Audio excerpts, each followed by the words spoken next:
Total 25,000 रुपये annual premium हो गया सर आपका, साल के हिसाब से, यानी कि महीने का, एक महीने का सैलरी हो गया सर। 25,000 रुपये अगर आपकी सैलरी है तो एक 25,000 रुपये साल के हिसाब से अलग कर दो आपका मेडिकल और हेल्थ के लिए, मेडिकल और लाइफ के लिए।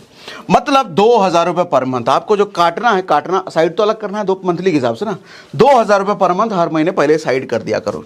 अब कितना बचा सर? Balance is 90,000 minus 25,000। ये 90,000 कहाँ से है सर? 3 लाख रुपये सैलरी था हमारा तो। अरे चाचा, पूरा 3 लाख रुपए इसी में थोड़ी डालना है आपको। Money management in less income, कम कमाई में भी पैसे को मैनेज करें। सबसे बड़ा और सबसे पहला लेसन आज का यही है कि आपको ये जो चेन है सर, ये जो ऑर्डर ऑफ मनी डिस्ट्रीब्यूशन है जो सदियों से चलती आ रही है, सबसे पहला तो सर ये ऑर्डर को बदलो। मतलब ये जो सीक्वेंस है ना पैसे को डिस्ट्रीब्यूट करने का, सेविंग करने का, ये ऑर्डर को बदलो।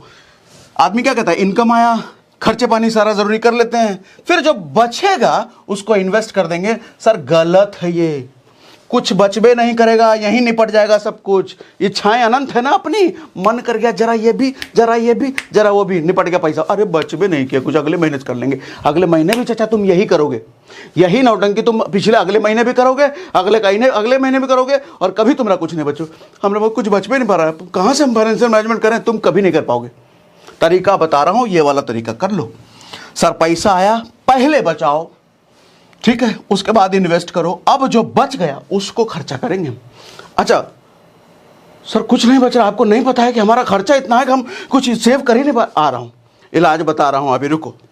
सर उसके बाद जो बच गया तो वो हमको खर्चा करना है। राइट, ये है ऑर्डर बदलो सर, ऑर्डर तरीका, ऑर्डर मतलब सीक्वेंस बदलो, ठीक है। अगली बात, calculate your cash flow annually. यहां एक बड़ी गलती करते हैं लोग। इनकम कितनी है? 25,000 रुपये महीना, 30,000 रुपये महीना। अरे भैया साल का हिसाब लगाया करो। अगर आप 25,000 रुपये महीना कमाते हो तो इसको ऐसे सोचना शुरू करो कि आप 3 लाख रुपए साल का कमाते हो। ऐसे सोचना और ऐसे बोलना शुरू करो। क्या फायदा है इसका, बताता हूं।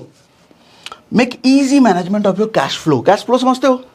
कैश कितना आ रहा है आपके पास, कितना जा रहा है, ज्यादा आ रहा है, कम जा रहा है, या जितना आ रहा है उससे ज्यादा चला जा रहा है।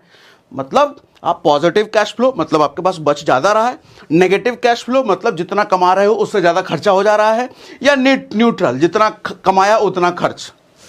क्या है ये आपको साल में अंत में पता लगेगा। महीने का मुश्किल हो जाता है, क्योंकि कई बार ऐसा होता है कि इस महीने ज्यादा खर्च हो गया, अगले महीने कम रहा, या इस महीने कम, अगले में ऐसी महीने में कई बार बहुत सारी चीजें हो जाती है जो हम प्रेडिक्ट नहीं कर पाते। लेकिन पूरे साल का ऐसे हिसाब लगाया जा सकता है। इस महीने अगर ज्यादा खर्चा हो गया, अगले महीने कम कर लेंगे। अगले महीने अगर हमने बहुत ज्यादा बचा लिया तो अगले महीने थोड़ा सा कर लेंगे ज्यादा। साल भर का लगाओ सर, कैश फ्लो का कैलकुलेशन आप इजी हो जाएगा आपके लिए करना। You will be able to measure cash flow, positive है, नेगेटिव है, न्यूट्रल है, साल के अंत में आपको पता लगेगा। Is your income beating inflation annually के नहीं। आपका जो इनकम है साल भर में, जो इन्फ्लेशन है भैया, इन्फ्लेशन मतलब महंगाई दर जो है हर महीने का 6%, हर महीने का नहीं, साल का 6% के हिसाब से महंगाई बढ़ रही है, या 10% के हिसाब से बढ़ रही है, तो आपकी बचत क्या 10% से ऊपर हो रही है क्या? नहीं हो रही है। तो क्या कमाई में 10% की ग्रोथ है क्या? ये आप हिसाब लगा पाओगे जब आप कैश फ्लो एनुअली कैलकुलेट करोगे। तो आज के बाद से अपनी इनकम मंथली गिनना बंद कर दो, साल के हिसाब से गिनना शुरू करो सर, इजी हो जाएगी लाइफ। अब परसेंटेज ऑफ डिस्ट्रीब्यूशन, कितना परसेंट किस में डिस्ट्रीब्यूट करना है ये समझो। यहां भी देखो सर, जो परसेंटेज मैंने लिखा है, सबसे पहले मैंने इन्वेस्टमेंट रखा है, एक्सपेंस नहीं रखा मैंने, पहले रखा है इन्वेस्टमेंट। आपके टोटल कमाई का 30% इन्वेस्टमेंट में जाना चाहिए। 30%? इतना बचिए नहीं रहा। अरे आ रहा है तुम्हारा कंसर्न यही आ रहा है यार, रुको, बचिए नहीं रहा है, बचिए नहीं, सुबह से चिल्ला रहे हो, बचिए नहीं रहा है, रुको। नेसेसिटी, जो आपकी जरूरत की चीजें हैं, उस पर 50% जाएगा सर। 25,000 कमा रहे हो तो 12,500 से ऊपर इस पर नहीं जाएगा। सर हमारा तो 20,000 चला जा रहा है, बोले ना आ रहे हैं, रुको ना यार, ठीक है। अच्छा क्या होता है इन कैटेगरी में, क्या क्या चीजें आती हैं, वो सब अभी हम बात करने वाले हैं। वॉन्ट्स एंड लग्जरी, इच्छाएं, या अमीर दिखेंगे, जरा महंगा वाला शर्ट ले लें, महंगा वाला जूता ले लें, महंगा वाला फोन ले लें, थोड़ा रॉब बनेगा, इज्जत ज़्यादा मिलेगी, वो सब वॉन्ट्स एंड लग्जरी में 20%। खत्म नहीं करना है इसको भी, इंसान है, इच्छाएं हैं, चलो ठीक है, इसके लिए भी कर लेंगे। कहीं घूमने फिरने का मन कर रहा है, मूवी देखने का मन कर रहा है, वो सब इसमें आएगा, तो 20% इसके लिए भी रखेंगे साल का, सबका एनुअली बोल रहा हूं मैं। एग्जाम्पल के लिए अगर आप 3 लाख रुपए साल का कमाते हैं तो मैं कहता हूं सर आपका इन्वेस्टमेंट 90,000 रुपए होना चाहिए साल का। आपको 90,000, हाँ जी, तो मतलब 7500 रुपए पर मंथ हो गया।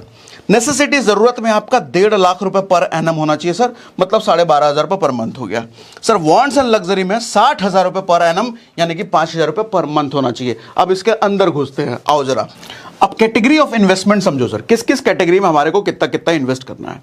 तो सबसे पहली कैटेगरी मैंने लिखा है लाइफ इंश्योरेंस। अरे आपने स्टॉक मार्केट नहीं लिखा, म्यूचुअल फंड नहीं लिखा? नहीं, सबसे पहला इन्वेस्टमेंट तो लाइफ इंश्योरेंस ही होता है।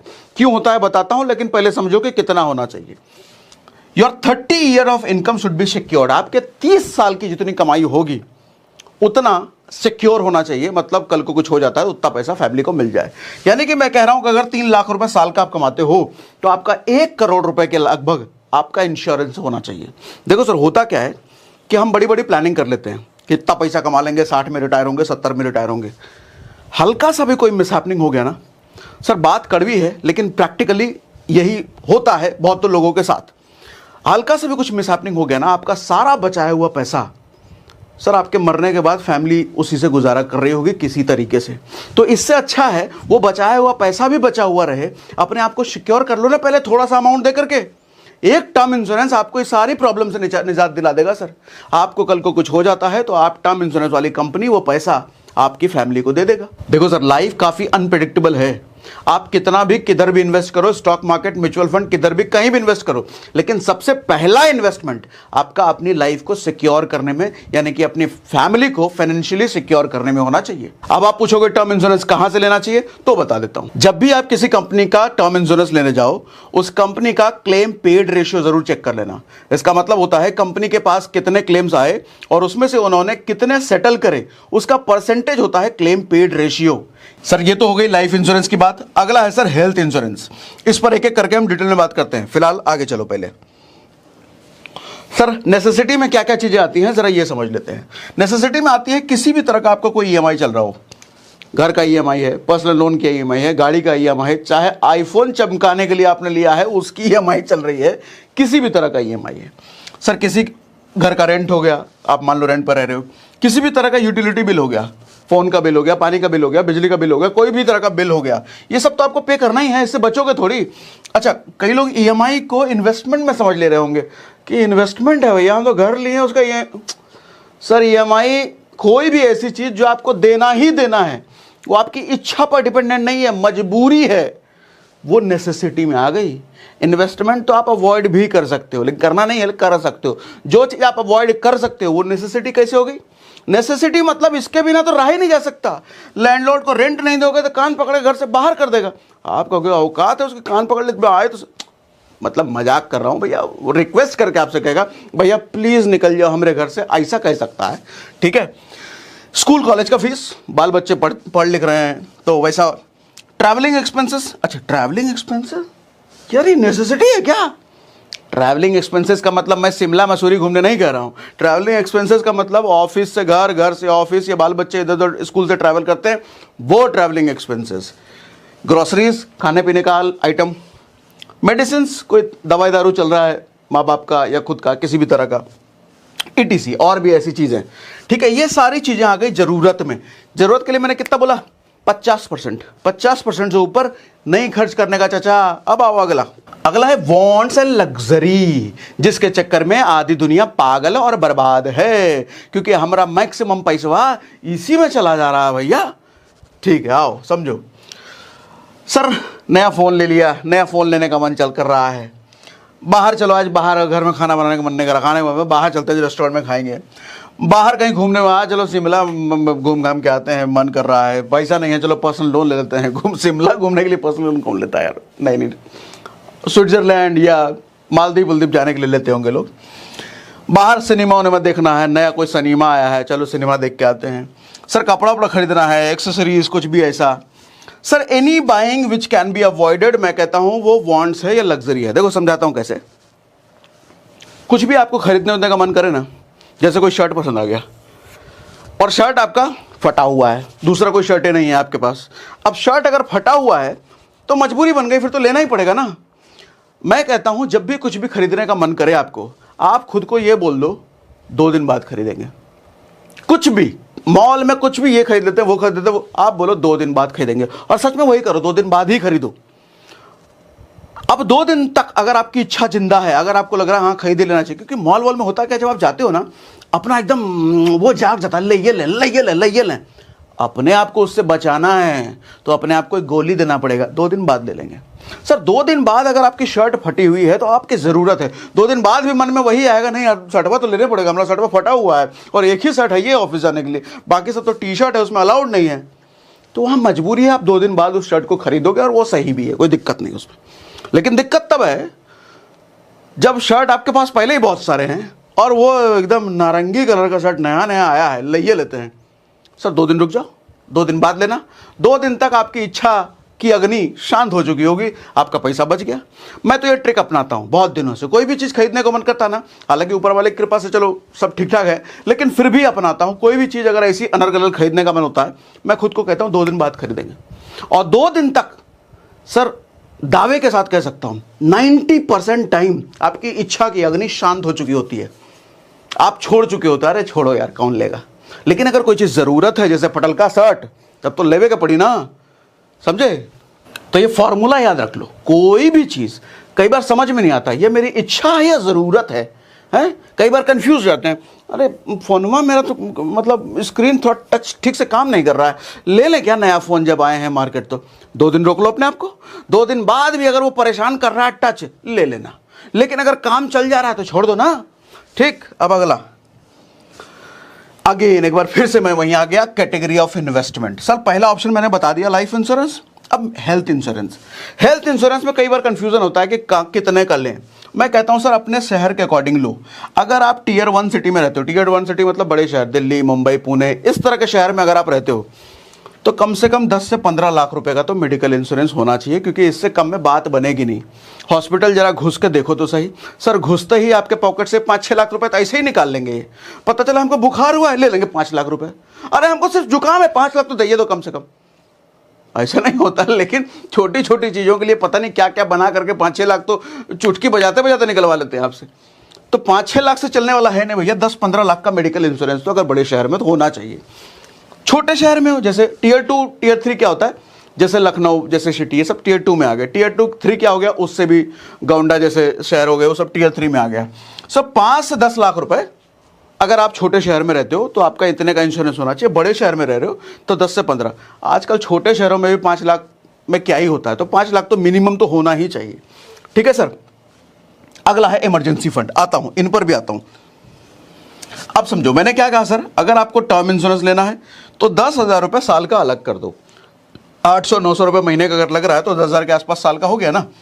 सर फॉर मेडिकल 15,000 रुपये एनुअल अलग कर दो। 10 से 15 लाख रुपए का आपका इंश्योरेंस लेना है तो 15,000 में आ जाता है। टोटल 25,000 रुपये एनुअल प्रीमियम हो गया सर आपका, साल के हिसाब से, यानी कि महीने का 1 महीने का सैलरी हो गया सर। 25,000 रुपये अगर आपकी सैलरी है तो एक 25,000 रुपये साल के हिसाब से अलग कर दो आपका मेडिकल और हेल्थ के लिए, मेडिकल और लाइफ के लिए। मतलब 2,000 रुपये पर मंथ आपको जो काटना साइड तो अलग करना है 2 मंथली के हिसाब से ना, 2,000 रुपये पर मंथ हर महीने पहले साइड कर दिया करो। अब कितना बचा सर, बैलेंस इज 90,000 माइनस 25,000। ये 90,000 कहाँ से है सर, 3 लाख रुपये सैलरी था हमारा तो। अरे चाचा पूरा 3 लाख रुपए इसी में थोड़ी डालना है आपको। हमने क्या कहा 30% इन्वेस्टमेंट के लिए है ना, तो उस इन्वेस्टमेंट कैटेगरी में 90,000 का बजट है। इन्वेस्टमेंट और सेविंग में 90,000 का जो अपना बजट है, उसमें से 25,000 रुपए तो चला गया अपना मेडिकल और लाइफ में, तो 65,000 रुपये बचा। अब 65,000 का क्या क्या करेंगे समझो। Emergency fund, sir emergency fund है ना सर, यूट्यूब पे कोई बात ही नहीं करता है इसके बारे में, और ये सबसे ज़्यादा जरूरी है। कभी एक मैं सोच रहा हूँ डिटेल वीडियो करूँ इस पर, आप मुझे कमेंट बॉक्स में बताना। पूरा मेरे साथ कुछ ऐसी घटनाएं हुई हैं जहां मुझे इमरजेंसी फंड का सच में रियल रोल समझ में आया। आप चाहो तो वो घटनाएं शेयर करूंगा, लेकिन आगे डिटेल में इमरजेंसी फंड पर कभी सोच रहा हूँ मैं करूँ। बात करना चाहिए इसमें, बहुत ज़रूरी है। कोई नहीं बात करता, सब स्टॉक में इन्वेस्ट कर दो, इसमें इन्वेस्ट कर दो, जमीन में। अरे भैया चलो छोड़ो, इमोशन एकदम मेरा जाग जाता है इमरजेंसी फंड के बारे में बात है। और जब इमरजेंसी फंड की बात आए sir, fix deposit, recurring deposit, इसके अलावा कोई दूसरा ऑप्शन नहीं है। एफडी के अलावा कोई दूसरा ऑप्शन नहीं। लोग कहते हैं ना एफडी नहीं, बेकार है, बेकार बेकार है। मारे गिरबान पकड़ के पटक के, कल को जब रात के 2 बजे पैसे का जरूरत पड़ेगा तो स्टॉक मार्केट तो बंद रहेगा, कहां से मिलेगा तुमको पैसा? सर एफडी है जो कि रात बेरात कभी भी तोड़ो खट से अपने बैंक में आ जाता है। ऑनलाइन करना, ऑफलाइन करोगे तो हो सकता है ना आए। तो इस पर कभी जब डिटेल में बात करेंगे तो बताऊंगा इमरजेंसी फंड। तो इमरजेंसी फंड होना ही चाहिए सर। कितना जाना चाहिए इमरजेंसी फंड? फिर से मैं कहता हूं कि 1 महीने की पूरी सैलरी, एनुअली वाला, पूरे साल का के हिसाब से 1 महीने की पूरी सैलरी, यानी कि महीने का हिसाब से 2,000 रुपए पर मंथ आपका जाना चाहिए sir. Recurring deposit, fix deposit, RD समझते हो ना? फिक्स डिपॉजिट होता है कि एक मोटा पैसा है तो एक बार आपने डाल दिया। रिकरिंग डिपॉजिट होता है हर महीने थोड़ा थोड़ा पैसा। तो ये जो 2,000 रुपए पर मंथ आप करोगे, ये रिकरिंग डिपॉजिट करोगे, फिक्स नहीं, रिकरिंग। दोनों में इंटरेस्ट सब एक ही बात है। अब आपके पास बैलेंस कितना बचा सर? 65,000 पहले था, 25,000 इधर गया साल का हिसाब से, तो साल का आपका 35,000 रुपया बचा। इस 35 का क्या करेंगे, ध्यान से सुनो। अब नॉन गारंटीड रिटर्न वाला कोई ऑप्शन हम सुनेंगे जिसमें गारंटी नहीं होती पैसे की। कौन कौन से ऑप्शन है? म्यूचुअल फंड में एसआईपी कर लो, कोई अच्छा सा स्टॉक चुनो उसमें करो। आरईआईटी, आरईआईटी क्या होता है? इस पर भी मैंने कभी बात नहीं करी है, कर लेंगे कभी। आप जैसे रियल एस्टेट में इन्वेस्टमेंट करते हो ना, तो मोटा पैसा चाहिए ना सर। आप 500 रुपये, 600 रुपये, 1,000 रुपये महीने से रियल एस्टेट में इन्वेस्ट कर सकते हो थ्रू स्टॉक मार्केट। कैसे, आप मुझे कमेंट बॉक्स में बताना, डिटेल बात कर लेंगे कभी। तो आरईआईटी कर सकते हो, गोल्ड में इन्वेस्टमेंट कर सकते हो। अच्छा गोल्ड नॉन गारंटीड? अरे गोल्ड में तो गारंटी पैसा मिलता है। पैसा मिलता है लेकिन कोई गारंटी है कि 10% मिलेगा, 5% मिलेगा, 15% मिलेगा? अपनी मर्जी से बढ़ेगा ना वो। सर बढ़ेगा तो ये भी, बढ़ेगा तो ये भी, लेकिन कितना बढ़ेगा अपने को नहीं पता। अगले साल हो सकता है कि जब हमको पैसे की जरूरत हो तो गिरा हुआ हो, मेरा 50,000 45,000 बना हुआ हो। इसमें भी हो सकता है ऐसा, इसमें भी हो सकता है, इसमें भी हो सकता है, इसमें भी ऐसा हो सकता है। लॉन्ग टर्म में बढ़ेगा मान लिए, लेकिन अगले साल या 10 साल बाद जब भी मेरे को जिस साल पैसे की जरूरत है उस साल हो सकता है घटा हुआ हो। तो इसीलिए बोलते हैं नॉन गारंटीड। लेकिन कितना पैसा डालना है इसमें? अगेन 1 महीने की सैलरी, हर में 1 महीने की सैलरी। अच्छा ये फॉर्मूला हर फिगर पर नहीं बैठेगा, आप चेक कर लेना। मतलब ये परसेंटेज मैंने आपको दे दिया, 30% देखो इन्वेस्टमेंट में, 50% अपने ज़रूरत नेसेसिटी में, और 20% रखो अपनी इच्छाओं की अग्नि को शांत करने के लिए। रखो उसको भी, इंसान है, इतना नहीं दबाना, थोड़ा दे दो, ठीक है। अब 1 महीने की सैलरी इसमें भी जाएगी, यानी कि 2,000 रुपये पर मंथ इसका भी जाएगा।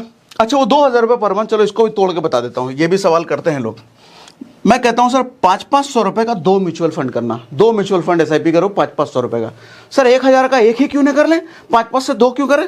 सर 500-500 का 2 इसलिए करो, एक वाला म्यूचुअल फंड हो सकता है कम अच्छा परफॉर्म कर रहा तो दूसरा ज़्यादा अच्छा है ना, थोड़ा डाइवर्सिफिकेशन हो गया। तो 500-500 का 2 म्यूचुअल फंड 1,000 के एक म्यूचुअल फंड से बेटर है, ठीक। अच्छा इसमें भी कुछ लोग आ जाएंगे, आप कैसे बोल रहे हो सर? अरे कर लो यार, जो मुझे मेरे हिसाब से पूछ रहे हो तो मेरी प्रेफरेंस ये है, ठीक। उसके अलावा 1,000 रुपये का आप एसआईपी करो सर डायरेक्ट स्टॉक में। डायरेक्ट स्टॉक में भी एसआईपी होता है क्या? हाँ जी, डायरेक्ट स्टॉक में हर महीने मैनुअली आप आपके बैंक से आप कर सकते हो। आपने कोई टाइटन का स्टॉक ले लिया, हर महीने टाइटन में आप 1,000 रुपये डालते हो। आपको पता है ये टाइटन जैसे स्टॉक या कोई भी बड़ा स्टॉक जो ब्लू चिप्स है वो कंपनी आगे बढ़नी है, अगर आपको पता है तो हर महीने 1,000 रुपये उसमें डालते रहो, ठीक। बैलेंस कितना बचा सर? 35,000 रुपये पहले था, अब 25,000 रुपये इसमें गया, मतलब 10,000 रुपये मेरा बच रहा है। 10,000 का क्या करूं मैं? Guaranteed return. इसका भी अलग रेलेवेंस है। एक तो देखो इमरजेंसी फंड है। इमरजेंसी फंड वो फंड हुआ जहां पर हम रिटर्न की चिंता नहीं करते हैं। सर एफडी में तो बहुत कम रिटर्न परसेंटेज मिलता है। अरे रिटर्न के लिए थोड़ी कर रहे हैं, वो इसलिए कर रहे हैं कि रात बेरात कभी जरूरत पड़ जाए तो पैसा हमको तुरंत खट से मिल जाए। नहीं तो जब जरूरत पड़ती है तो किसी रिश्तेदार को फ़ोन लगाओगे, फ़ोन ही नहीं उठाएगा, वो दोस्त को फ़ोन लगाओगे, फ़ोन ही नहीं उठाएगा। क्या करोगे? पैसे की जरूरत तो है, यहाँ जान पे पड़ी हुई है, आदमी का जान खत्म, जान चला जाएगा अगर पैसे की जरूरत ना पूरी हुई तो क्या करोगे? एफडी काम आएगा सर, ठीक है। तो एफडी यानी कि इमरजेंसी फंड रिटर्न के लिए नहीं करते। ये जो गारंटीड रिटर्न है इसको आप रिटर्न के लिए रख सकते हो, लेकिन बहुत ज़्यादा नहीं। अपना मेजर जिससे मेरे को रिटर्न एक्सपेक्ट करना है, कमाई एक्सपेक्ट करना है, वो नॉन गारंटीड प्लान से, क्योंकि नॉन गारंटीड प्लान से आपको कंपाउंडिंग वे में 15% मिले, 20% मिले, 30% मिले, पॉसिबल है। गारंटीड रिटर्न प्लान इसलिए हम लेते हैं कि हमारे पास कुछ ऐसे ऑप्शंस भी होने चाहिए सर जो कि फिक्स, हमको पता है इतना रिटर्न तो ये मेरा पैसा दे जाएगा। जिंदगी में ना रिस्क भी और फिक्स भी दोनों होने चाहिए। कुछ काम फिक्स करो जिसमें मेरा कोई रिस्क नहीं है, लेकिन कुछ काम ऐसे करो जिसमें रिस्क है। रिस्क वाला कम भी रिटर्न दे सकता है, ज्यादा भी दे सकता है, बहुत ज्यादा भी दे सकता है। फिक्स वाला पता है कि इतना देगा ही देगा। जिंदगी इन दोनों के कॉम्बिनेशन से चलती है, ठीक। तो गारंटीड रिटर्न वाला भी प्लान अपने पास होना चाहिए। क्या क्या है सर? गवर्नमेंट बॉन्ड ले लो, कोई LIC टाइप कर लो, उसमें इंश्योरेंस भी मिल जाएगा एड ऑन, और फिक्स वो वाला भी हो जाता है। Plus fix deposit, recurring deposit भी चुन सकते हो गारंटीड रिटर्न के लिए। हालांकि टैक्स बहुत ज़्यादा लग जाता है FD में। आप जिस इनकम स्लैब में आते हो उस इनकम स्लैब के बराबर FD में टैक्स लगता है। तो इमरजेंसी फंड के लिए FD अच्छा है, रिकरिंग डिपॉजिट अच्छा है।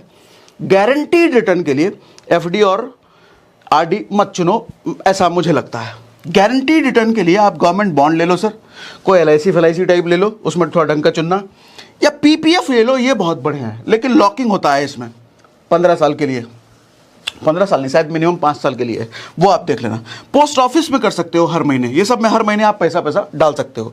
इसमें ये गारंटीड है, मतलब बोल दिया 15 साल बाद आपको इतना 2 लाख रुपये मिलेगा तो 2 लाख मिलेगा, वो 1,95,000 नहीं होगा, ठीक है। इसलिए गारंटीड होना चाहिए। 10,000 रुपये साल का, यानी कि 833 रुपये पर मंथ, छोटा सा अमाउंट इसमें जाना चाहिए हर महीने। ये होती है सर तगड़ी फाइनेंशियल प्लानिंग मेरे हिसाब से।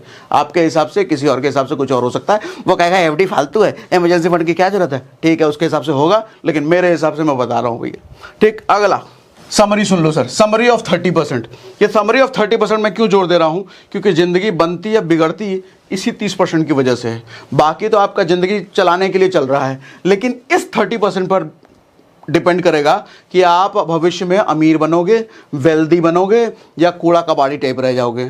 इस 30% पर जोर दे करके थोड़ा समय लगा के इस पे अगर लगातार इन्वेस्ट करते चले गए सर, भविष्य में छोटी इनकम होते हुए भी बड़ा वेल्थ क्रिएट किया सकता है। मैंने डिटेल में एक वीडियो करा है कि 10,000 की सैलरी से भी करोड़ों की संपत्ति कैसे बनाई जा सकती है। सर्च कर लेना, सागर सिन्हा डाल करके मिल जाएगा, ठीक है। बड़े तगड़े लोगों ने प्यार बरसाए हैं उस पर, तो आप उस पर देख लेना। 10,000 की सैलरी वाले भी करोड़ों की संपत्ति कैसे बनाते हैं, इसकी वजह से इस पर फोकस ध्यान लगाए रखना है। उसमें तो हालांकि बहुत डिटेल में बात करा है मैंने। फिर से रिपीट कर देता हूं, लाइफ इंश्योरेंस नंबर 1, इसके लिए मैंने आपको मैक्स लाइफ का लिंक दे रखा है डिस्क्रिप्शन में और पिंड कमेंट में, वहां से आप अपनी फैमिली को इंश्योर कर सकते हो।